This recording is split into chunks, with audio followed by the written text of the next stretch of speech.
This video review will be mostly spoiler free because I don't want to give anything away about this game, Blueprints. The best endorsement I can give, you need to go play this game. It's a ton of fun, and that's why the video footage I'm showing you here is from day 2, where I'm still very much a noob. So fear not, I will make sure that there's nothing here that gives anything away. A game like this definitely needs to be experienced on your own, at your own pace, and on your own time. So what is this game? Well, it is a roguelike puzzle game, and I love me some roguelikes. My God, it is my absolute favorite genre. So when I heard that we were gonna combine these two genres together, I was like, oh my God, sign me up. And I was gonna buy this, but graciously, the gods of Sony have decided to give this to us on PlayStation Plus. So I am jamming it over there. You're looking at footage from me playing on my PlayStation 5 Pro streamed on Twitch. The game is by Dogubomb, and I've never heard of this developer, nor have I heard of the lead architect of this game, the guy, or maybe even a girl, I don't even know, who worked on it pretty much seemingly on their own, at least at first, putting together this concept and then slowly building up a team around them. The idea is very, very simple. Find all the rooms in this manner. Now, it sounds pretty simple. There's a grid. It's a 9x5 grid. We do some simple math. 9 times 5, that's 45. But our challenge is to find the hidden 46th room. Where is it? Well, that's for you to discover.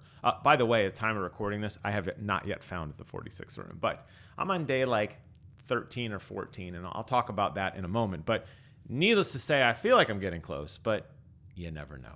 All right, so how does this game work? Well, it's a grid system. You see the grid there on the bottom left. Every time you enter into a new door, well, it might be locked, in which case, too bad, so sad, unless you have a key. But if you don't need a key, you're going to draw a room. And this is a drafting game. So I don't know if you took drafting in school. I did when I was in like 8th or 9th grade. Mr. Rupakis was the guy's name, and he was a teacher who sat in the corner of the room and smoked. Yes, they smoked in class back then. And he taught us how to draft. And basically drafting is using a protractor and a compass and a grid system to create really cool 3D drawings. Well, you play as a young lad who is quite well at drafting, apparently. The catch with this room is that every door you open will not be the same configuration as the last time. And it's up to you to navigate this room by basically laying puzzle pieces as you explore in real time. So you open a door, what is behind the room? Well, that's for you to determine. And it's also for you to determine basically what orientation the room may lead into. It may be a dead end, but it might be a valuable item that you really, really need that allows you to use in another room. And that's where the challenge comes in. The knowledge that you gain will remain consistent, but the items that you lose will be gone. So for example, in one of the rooms, there is a password.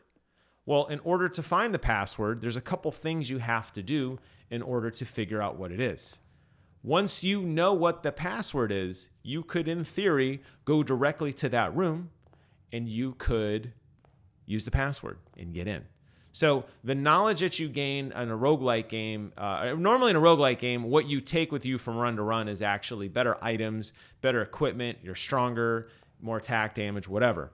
In this game, the roguelike element is the knowledge you take with you. And the game encourages you to keep a logbook of all the things you see and do because you will need to understand how basic puzzles work. Now, the puzzles may be randomized, but once you understand the rules, it's a little bit better. You'll also want to remember what items typically spawn what things, what passwords go to what computers, etc., etc.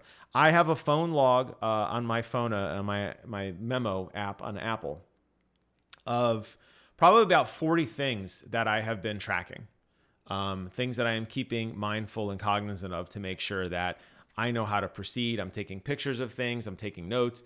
This is a very interactive game. The game does not do a good job of having things basically built into the game for you. This is very much so an interactive experience where you need to keep your own system. I know a lot of people who play on Steam like to use screenshots and annotate things that way.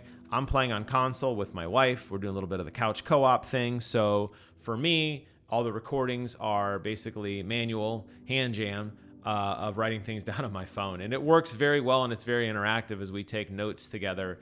And we enter a room and we're scouring through our notes, trying to figure out the best way to proceed. It gives me those old Legend of Zelda vibes when I was a kid, where I remember sitting down with graph paper and actually mapping out all the dungeons because I needed to know where to go and how the map laid out and that sort of thing. So very, very, very cool. And I love the concept.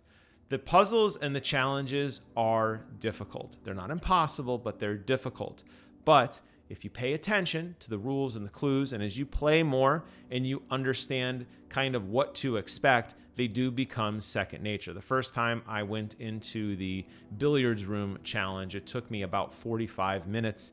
Now I can clear that room in about 3 minutes. It's very, very simple because I remember what I'm supposed to do. But the first time I was like, wait, what am I supposed to do? I don't understand it. Now, sometimes you'll just walk up to a padlock or something, and I guess if you wanted to, you could sit down and try every single combination known to man. But the reality is, most of the clues will be much more intuitive to you. And you might do a run where it seems like you didn't actually progress very far in the manner, but you gain knowledge that helps you on subsequent runs. And I love that concept about this game.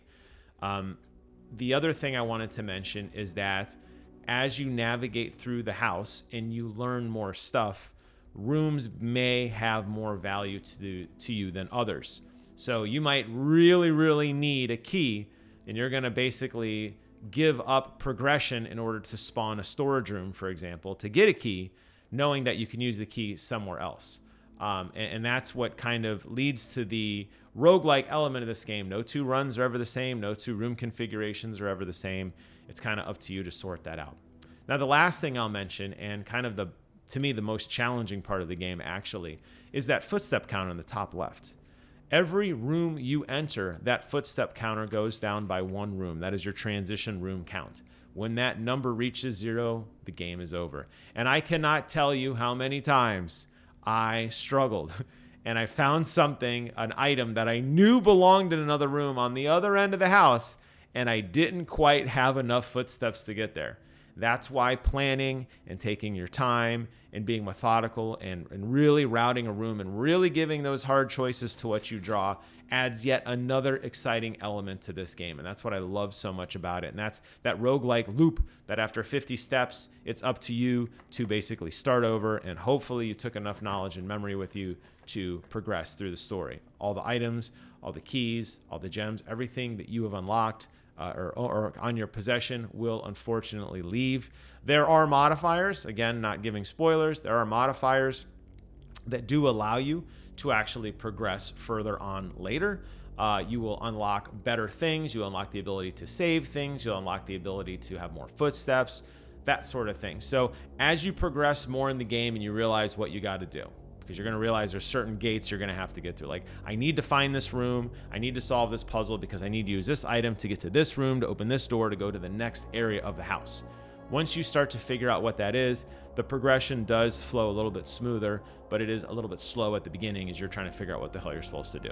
But I would highly recommend this game. I'm having an absolute blast with it. My wife and I played the other night for about 3 hours. Got pretty far in the game. We were talking about it this morning while she was getting ready to go to the gym, and I was like, man, we gotta play, right? But we agreed we're gonna play together. So I will patiently wait for her to get home, but it'll be queued up, and as soon as she gets home, we're going back upstairs and we're gonna see if we can get a little bit farther in this amazing, amazing mystery. Highly recommend this game. I recommend you check it out. Thank you all so much for watching. Take care of yourselves, and until next time, I will see you guys on the other side. Bye-bye.